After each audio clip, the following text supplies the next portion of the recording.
is ASMR News. Drift off, wake up, or simply relax with the world's biggest headlines.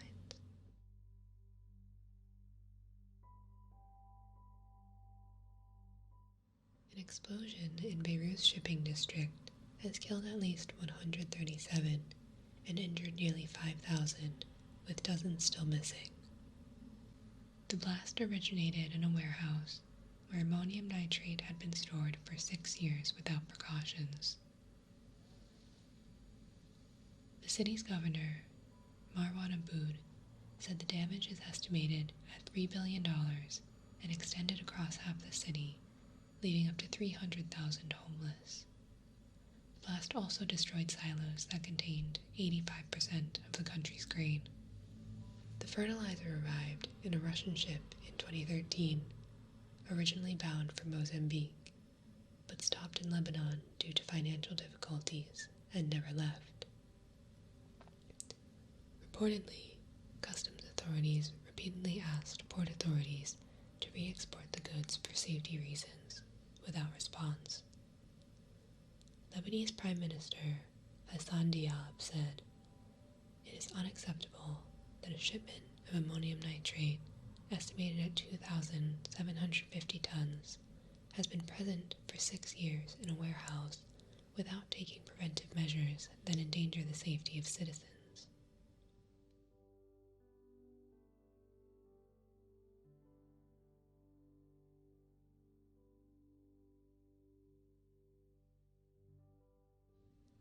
The Attorney General of the state of New York has filed a lawsuit to dissolve the National Rifle Association for fraud and mismanagement. The NRA is a tax-exempt organization incorporated in New York.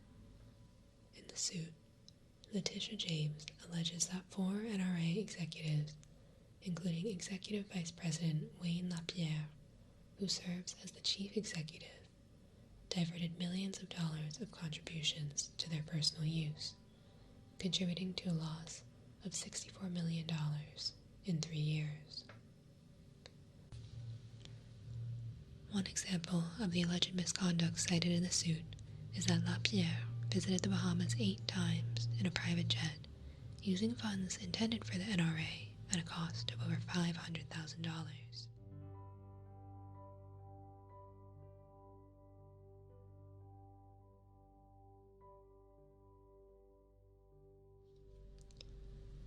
The Federal Bureau of Investigation seized guns at a raid of YouTube star Jake Paul's home in Los Angeles. An FBI spokesperson declined to state the reason for the raid. The search warrant was sealed by a judge, which means the reasons are not shared with the public. Paul was arrested in Arizona in June at a protest following the death of George Floyd that police declared a riot after looting started. He was criticized in July for a day-long party at his home where guests did not wear face masks.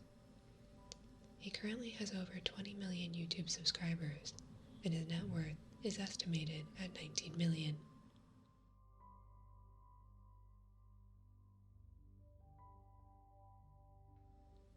Official Iranian data leaked to the BBC shows the number of deaths due to COVID-19 is more than 3 times the total previously announced by the government, and there have been twice as many cases as announced. The official government records were leaked to the BBC by an anonymous source to shed light on the truth. The records show 42,000 COVID-19 related deaths versus 14,405 deaths reported by the Health Ministry and 451,024 infections, as opposed to the 278,827 reported. The leaked data confirms suspicions by international observers that Iran has been underreporting data.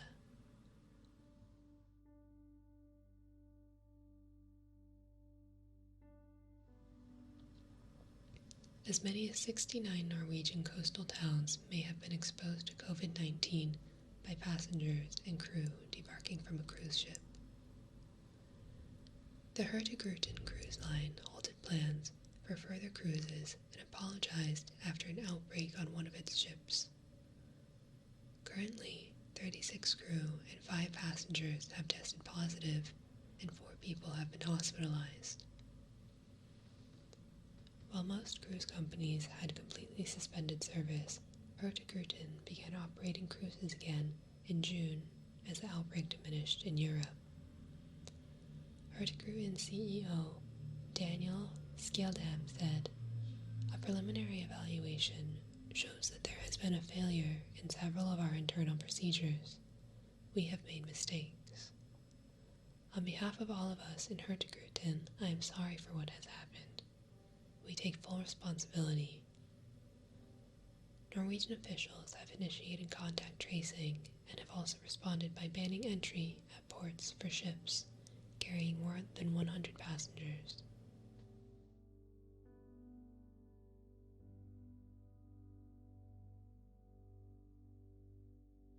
Dubai International Airport has started using dogs to sniff out passengers with COVID-19. Several weeks ago, the University of Veterinary Medicine Hanover announced it had trained 8 dogs to detect coronavirus in saliva samples with 94% accuracy. The hope is that trained dogs can be used to identify asymptomatic carriers to help reduce the spread of COVID-19 in high-traffic areas like concerts, sporting events, and airports. In Dubai, all arriving passengers must submit to testing. The trained dogs can produce results in minutes, rather than days or weeks for traditional lab tests, which is seen as great news for travelers. Currently, Dubai is the only airport in the world to use the sniffer dogs, but the concept could spread rapidly. Meanwhile, the British Health Service announced 2 new tests that can detect COVID-19 and other viruses, including the flu, in under 90 minutes.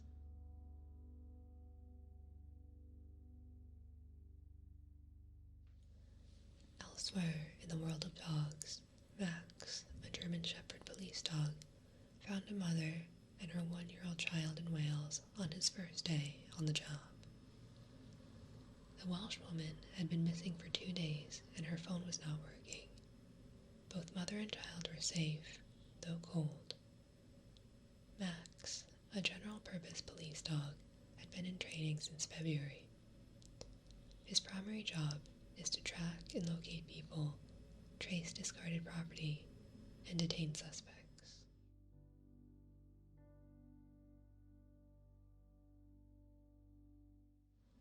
A Lithuanian man was found in Cambridgeshire, England, after missing for almost 5 years. 35-year-old Richard Puisis failed to turn up for work on September 28, 2015, and police feared he had been murdered. Authorities now believe he ran away after being exploited at work and have launched an investigation. Puisis had concealed himself in a wooded area and had not spoken to anyone in some time, according to police.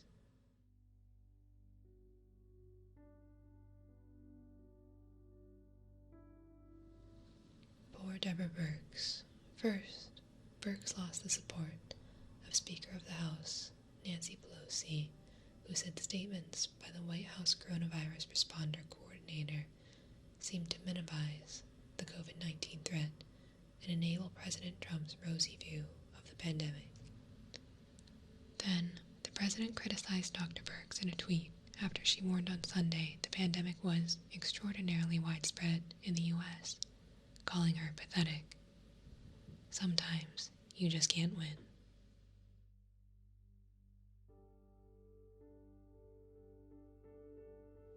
A number of countries are now making face masks mandatory as COVID-19 cases see a resurgence. Face masks are now mandatory in all public places, indoors and outdoors, in Madrid, Spain, Greece, Portugal's Madeira Islands, and Hong Kong.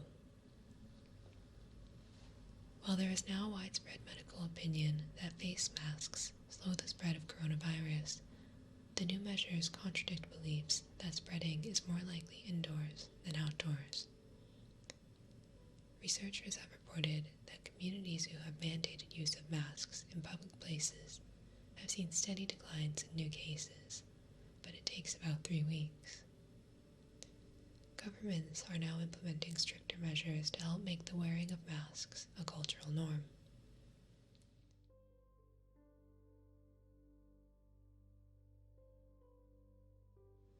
Japanese startup Donut Robotics has a smart mask that translates speech into 8 languages in addition to amplifying the user's voice and taking dictation.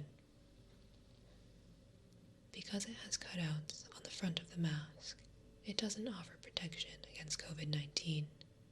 Instead, it is designed to be worn over protective masks.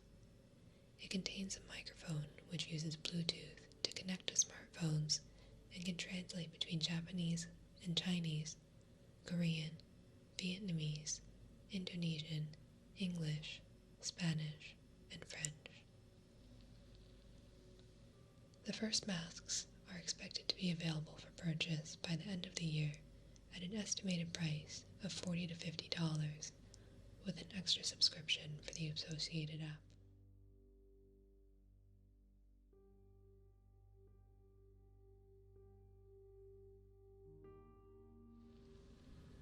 Ever wonder what happened to hydroxychloroquine?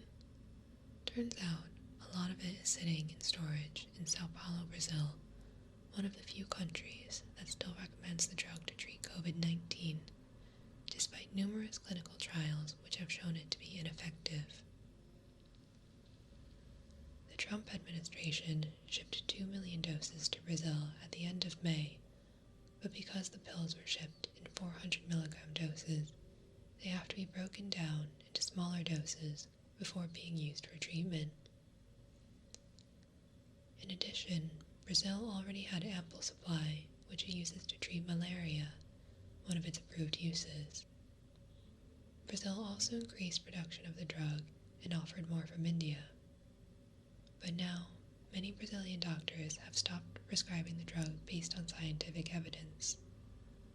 Eventually, it is likely the stockpiles will be destroyed.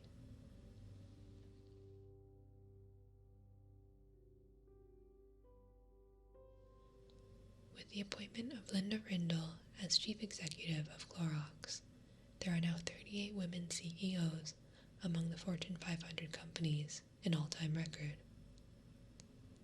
Women have been on the list for 48 years, when Katharine Graham became the CEO of the Washington Post newspaper. Diversity progress has been slow. Less than 1% of CEOs are black, and only 3 are women of color.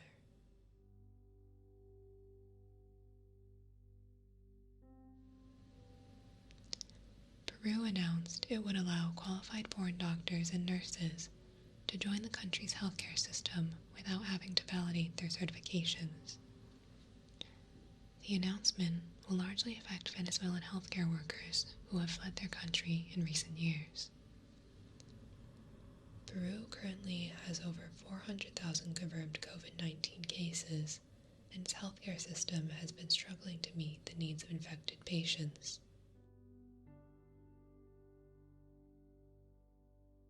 A CNN investigative report highlights discrimination, abuse, and even murder of foreign brides in South Korea. We follow the story of Trinh, which is not her real name, a 29-year-old Vietnamese woman, one of thousands who met their husbands through matchmakers, a practice that is encouraged in South Korea. Trinh was married a day after she met her husband. 7 months later, Trinh, who only spoke Vietnamese, moved to South Korea to live with her husband, who only spoke Korean. 3 months later, she was found dead.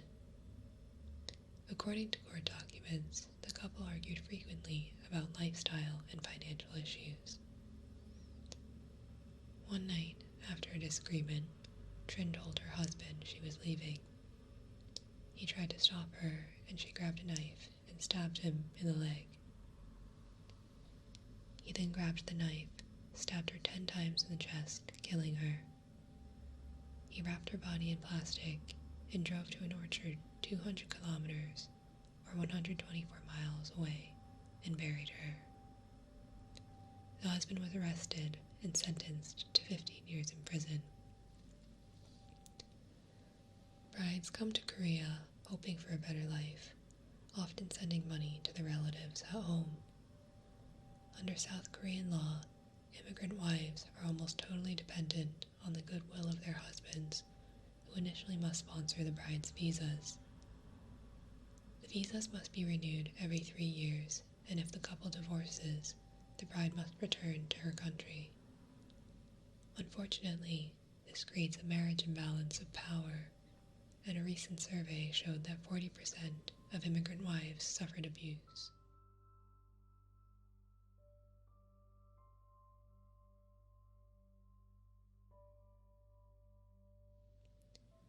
Former Spanish King Juan Carlos will go into exile after Spain's Supreme Court began investigating his role in a deal that a Spanish consortium won to build a high-speed rail line in Saudi Arabia between Mecca and Medina.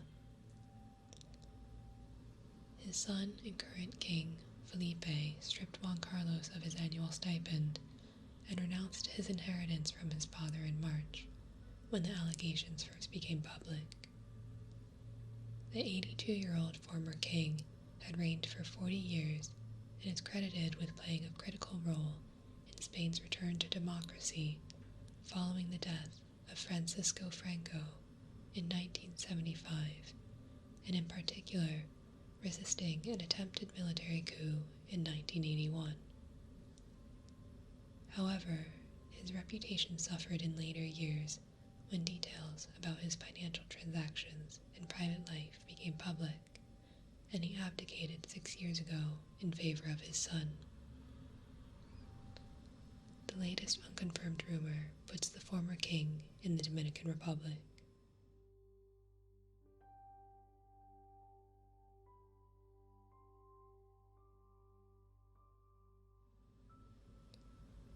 Researchers in Australia announced a potentially significant breakthrough in battery technology.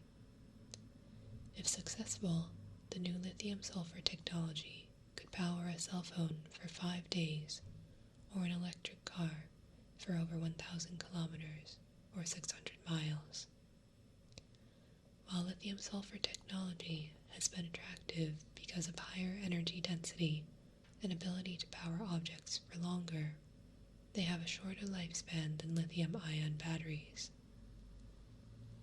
The Australian research team claims that by reconfiguring the design of the sulfur cathodes, the batteries can withstand higher stress loads without a drop in performance.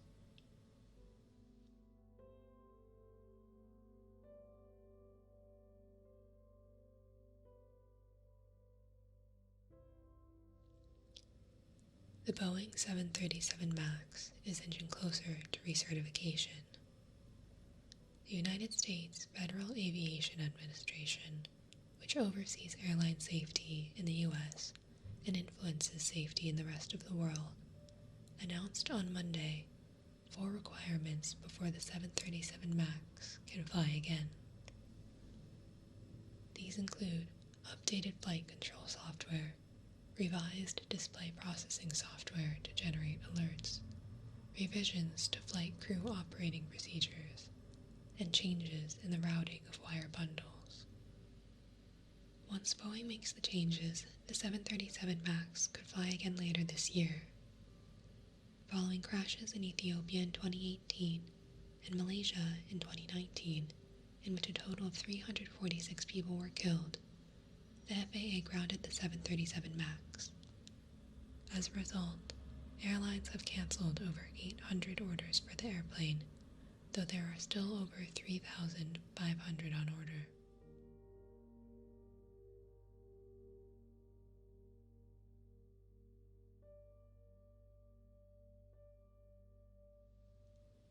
After Microsoft indicated it was interested in buying the US portion of Chinese social media app TikTok, President Trump said the company should pay a fee to the US Treasury. Trump claims that because he announced he would ban TikTok in the US by September 15th, This makes it possible for a U.S. company to make the acquisition, justifying the claim for a fee. Apple has also indicated interest in making the acquisition. President Trump has accused the app of collecting user data for the Chinese government. China has denied the accusation and in return has accused the U.S. of attempting theft of Chinese technology, vowing that it will respond if the forced acquisition goes through. Separately, a number of parents have launched a class action lawsuit alleging that TikTok collects data on the facial characteristics, locations, and close contacts of their children and sends the data to servers in China.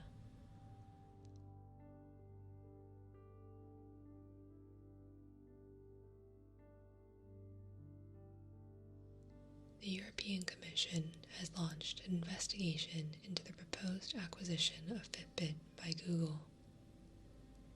EC Vice President Margrethe Vestager, responsible for competition policy, issued a statement that said, "Our investigations aim to ensure that control by Google over data collected through wearable devices as a result of the transaction does not distort competition."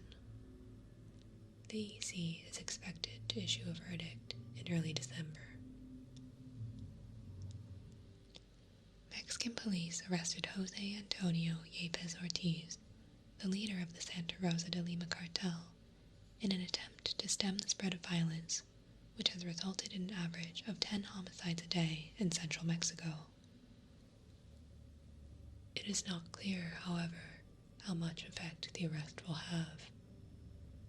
Mexican President Andrés Manuel López Obrador has been criticized for failing to develop a strategy to stop the wave of violence, and critics see this as merely a public relations event.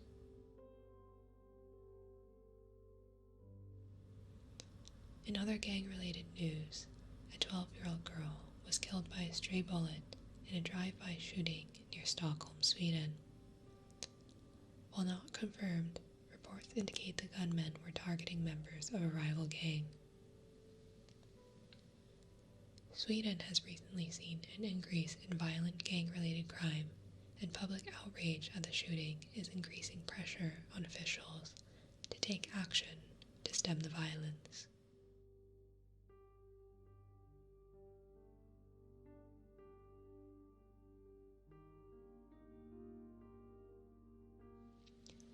Three El Salvador police officers were convicted of a 2019 killing of a transgender woman who had been deported from the U.S. The officers were sentenced to 20 years in prison for killing Camila Diaz Cordova, who left El Salvador in 2018 in a migrant caravan to request asylum. When her appeal was rejected, she returned to El Salvador. She was arrested on January 31st, 2019, for public intoxication. The arresting officers beat her and left her for dead. She was later found and taken to a hospital where she was declared dead on February 3rd. This is the first time Salvadoran courts have convicted someone for the killing of a transgender individual.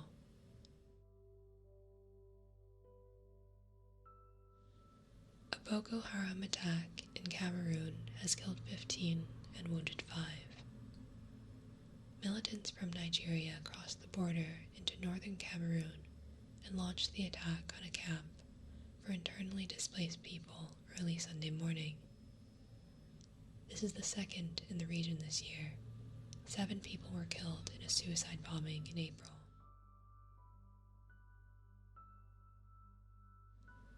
The families of 3 sailors are celebrating after rescuers spotted a large SOS message on the beach of a small Micronesian island in the Western Pacific. The sailors had been reported missing for 3 days when they failed to arrive at their destination. Their boat had run out of fuel and they drifted more than 200 kilometers from where they had begun their trip. They were found by a helicopter from the Australian amphibious assault ship HMAS Canberra, which diverted from its mission to Hawaii to participate in naval exercises. The gave the men food and water before transferring them to a Micronesian patrol vessel which took them home.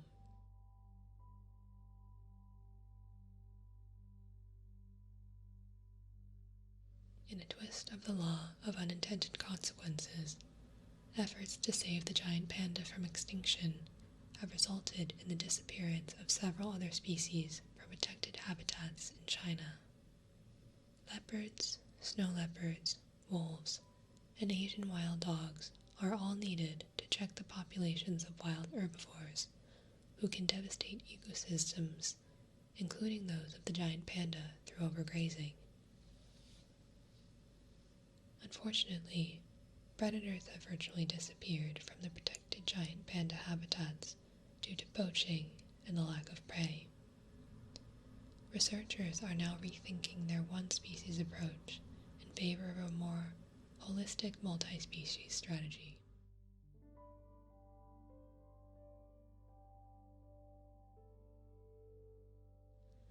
Scientists have discovered that dinosaurs suffered from a malignant cancer that affects humans today. A detailed analysis of a bone discovered in 1989 revealed that what was thought to be a healed fracture was actually osteosarcoma, an aggressive malignant form of cancer that occurs in humans in their 20s and 30s. The bone was from a horned dinosaur called Centrosaurus apertus that lived 76 to 77 million years ago.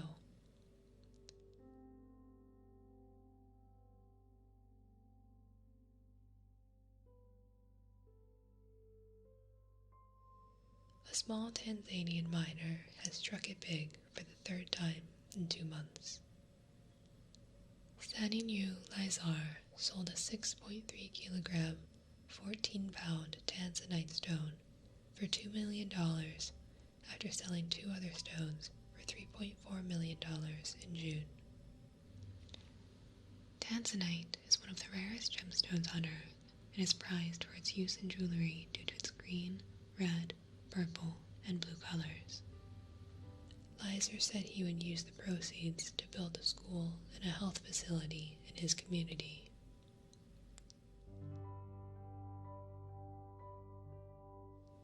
Disney will release its live-action version of Mulan on its Disney Plus streaming platform on September 4th for $30, in addition to the $6.99 monthly subscription fee. The release was announced during Tuesday's earnings call and is a shift from the company's previous position. Disney, hoping to open the potential blockbuster film in theaters, had delayed the release 4 times due to COVID-19 caused theater shutdowns. Mulan is the story of a young warrior maiden who disguises herself as a male to save her father. Disney had released an animated version of the Chinese legend in 1988.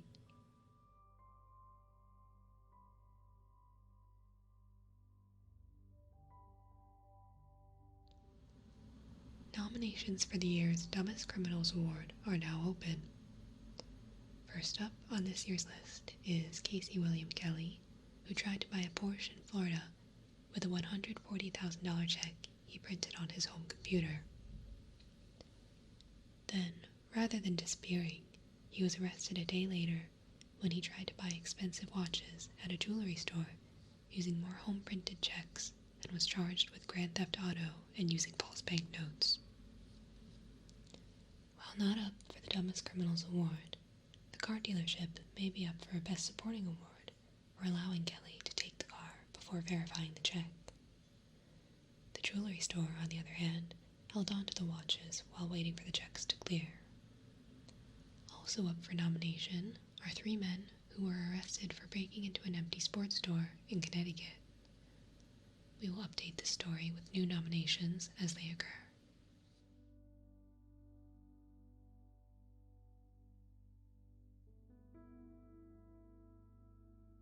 I'm trying out a new section, Sports News. Because my listeners are from around the world, I'm going to try to include a variety of sports. If you're listening on YouTube, you can help by mentioning your favorite sport in the comments, and I'll try to include it. Juventus won the Italian Serie A football or soccer championships for the 9th straight season. Internazionale finished second, Atalanta third, and Lazio fourth to qualify for the European Champions League group stage playoffs. Other notable Champions League qualifiers include Real Madrid, Barcelona, Liverpool, Manchester City, Manchester United, Bayern Munich, and Paris Saint-Germain. Defending US Open tennis champion Rafael Nadal has withdrawn from the event, citing COVID-19 concerns. This means Nadal, with 19 Grand Slam singles titles, will not be able to tie Roger Federer, who leads all male tennis players with 20 Grand Slam wins until at least the French Open, currently scheduled for September and October. Serena Williams, who leads active women with 23 singles Grand Slams, is scheduled to play in this year's US Open and hopes to tie Margaret Court's all-time record of 24 singles slams. The Australian Open, the French Open, Wimbledon, and the US Open are Grand Slam tournaments. Chris Froome, who missed last year's Tour de France, said he believes the postponement of this year's tour will help in his quest for a 5th Tour victory. The start of cycling's most well-known event was delayed from June 27th to August 30th due to COVID-19. This year's tour starts in Nice and covers 3,470 kilometers or 2,156 miles before ending in Paris on September 20th. If Froome wins this year, he will join 4 others with the most tour wins: Jacques Anquetil, Eddy Merckx, Bernard Hinault, and Miguel Indurain. Lance Armstrong, who claimed 7 tour wins, was stripped of his titles after being found guilty of doping. Rookie Sabrina Ionescu, the number 1 pick in the Women's National Basketball Association draft this year, will likely miss the rest of the WNBA season following a grade 3 sprain in her ankle. A grade 3 sprain is the most serious, indicating a torn ligament. This is a